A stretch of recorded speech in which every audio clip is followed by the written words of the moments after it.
श्री दुर्गा सप्तशती धूम्रलोचन वध ध्यानम।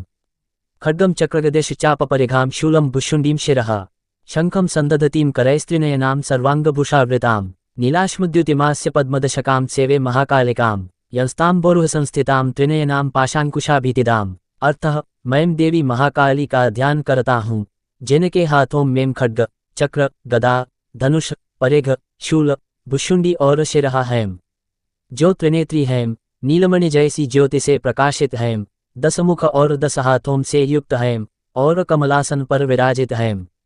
महर्षि मेधा बोले, देवी की बात सुनकर दूत क्रोध से भरकर असुरराज शुंभ के पास गया और सब वृतांत कहा। यह सुनकर शुंभ का क्रोध असह्य हो गया। उसने सेनापति धूम्रलोचन को आदेश दिया, हे धूम्रलोचन, तुम अपनी विशाल सेना सहित शीघ्र वहां जाओ, उस दुष्ट को मेरे पास घसीट लाओ। यदि उसकी रक्षा के लिए कोई देव, यक्ष या गंधर्व भी आगे आए तो उसे मार डालना। शुंभ की आज्ञा से धूम्रलोचन 60 राक्षसों की सेना लेकर देवी के सम्मुख पहुंचा और बोला, हे स्त्री, शीघ्र शुंभ निशुंभ के पास चल।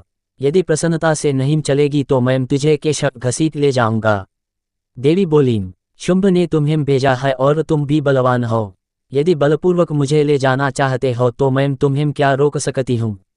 देवी का यह वचन सुनकर धूम्रलोचन उसकी ओर, तभी देवी ने केवल अपनी हुंकार से ही उसे भस्म कर दिया। यह देखकर राक्षस सेना क्रुद्ध होकर देवी पर टूट, परंतु अंबिका ने उन पर बाणों, शक्तियों और परशुओं की वर्षा कर दी। उसी समय देवी का सिंह भी कूदा। वह अपने ग्रीवा के केश झटकता हुआ गर्जना करने लगा और असुरों का संहार करने लगा। किसी को पंजों से, किसी को दांतों से, किसी का पेट, किसी का मस्तक से अलग कर और कईयों को चीरकर क्षणभर में असुर सेना का विनाश कर दिया। सिंह रक्त पीते हुए युद्धभूमि को भीषण बना रहा था। जब शुंभ ने सुना कि धूम्रलोचन मारा गया और उसकी पूरी सेना सिंह ने नष्ट कर दी, तो उसका क्रोध असह्य हो उठा। उसने चंड और मुंड नामक 2 दैत्यों को आज्ञा दी, हे चंड, हे मुंड, अपनी सेना लेकर जाओ, उस देवी को मेरे पास बांध कर लाओ। यदि इसमें संदेह हो तो पूरी सेना से आक्रमण करके उसे और उसके सिंह दोनों को मार डालो और फिर उसे बांध कर ले आना।